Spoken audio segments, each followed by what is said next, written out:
Бұл зал рухани жаңғыру залы деп аталады. Яғни 2017 жылғы тұңғыш президентіміз Нұрсұлтан Әбішұлы ұсынып кеткен рухани жаңғыру болашаққа бағдарламасы бойынша құрылған зал. Залдағы негізгі экспозициялар осы бағдарламаның мақалалары негізінде құрылған. Ең алғашқы мақала, басты мақалаларының бірі Ұлы даланың жеті қыры. Ұлы даланың жеті қырына атқа міну мәдениеті, ежелгі металлургия, алтын адам. Жалпы Қазақстанда 8 алтын адам табылған, олардың 7-еуі ер адам, 1-еуі сақтардың ханшайымы болған.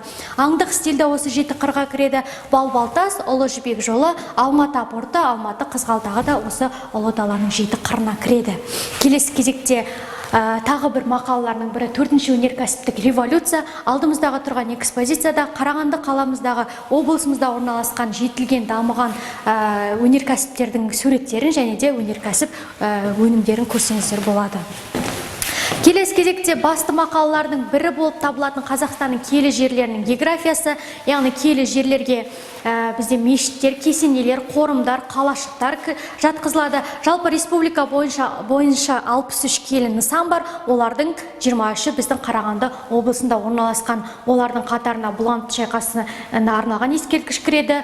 Саяси қуғын-сүргін құрбандарын еске алуға арналған музей, Карлаг музейі де кіреді, және де Ұлытау ауданындағы Әмір Темір тас қойып кеткен Алтын шоқы тауы да, Қарқаралы қаласында орналасқан Құнанбай қажы мешіті, Алаша хан, Жошы хан да осы киелі нысандарға кіреді. Және де алдымыздағы подиумда Жошы хан, Алаша хан кесенелерінің макеттері, және де осыдан 6 жыл бұрын табылған Қазақстанның пирамидасы шет ауданынан табылған. Яғни Мысырдың пирамидасымен жасты болып келгендіктен, Мысырдың пирамидасымен құрдас болып келгендіктен Қазақстанның пирамидасы деген атауға ие болған. Келесі рухани жаңғыру бағдарламасының мақалаларының бірі болып туған жер бағдарламасы болып табылады. Яғни бұл бағдарлама бойынша әр азамат өзінің туған жерлерін, елді мекендерін дамыту. Сондай осы бағдарлама негізінде Қарағандыда құрылған басты ғимараттарды, абаттанған аумақтарды көруге болады. Подиумда Қарағанды қаласынан шығарылатын өнімдер, сүт өнімдерін көрсеңіздер болады. Келесі мақалалардың бірі цифрлы Қазақстан. Алдарыңыздағы суреттерде қаламызда орналасқан мекемелердің осы бағдарламаның негізінде жаңа технологиямен жабдықтанғанын көруге болады.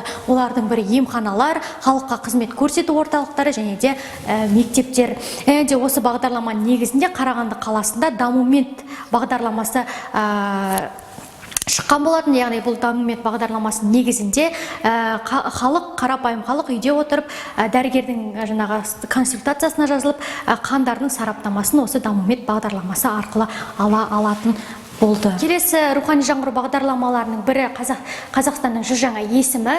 Алдымыздағы суреттерде осы бағдарламаға енген Қарағанды өкілдерін көруге болады. Сонымен қатар қазақ әліпбиін латын әліпбиіне ауыстыру негізінде Қарағанды қаламызда жасалған жұмыстардың суреттерін көрсеңіздер болады. Нұрсұлтан Әбішұлы Назарбаев осы рухани жаңғыру бағдарламасын ұсынған кезде айтқан болатын: біз мәдениетімізді, спортымызды дамытпай, дамыған 30 елдің қатарына енбейміз деп. Осы негізінде біздің Қарағанды қаласын жалпы Қазақстанға ғана емес, әлемге танытып жүрген спорт тарландарын көрсеңіздер болады.